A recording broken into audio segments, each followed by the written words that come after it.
నమస్కారం ఘంటారావానికి స్వాగతం ముందుగా ప్రధానాంశాలు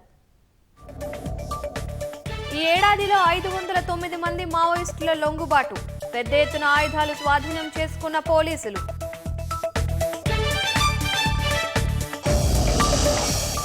డీజీపీ ఎదుట 41 మంది లొంగిపోయిన నక్సల్స్ 39 మంది ఛత్తీస్గఢ్ వాసులన్న శివధర్ రెడ్డి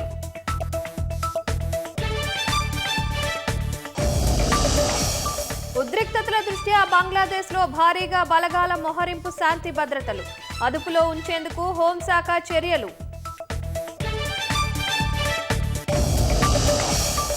భారత్తో బలమైన బంధానికి అమెరికా ముందడుగు వార్షిక రక్షణ విధానం బిల్లుపై సంతకం చేసిన ట్రంప్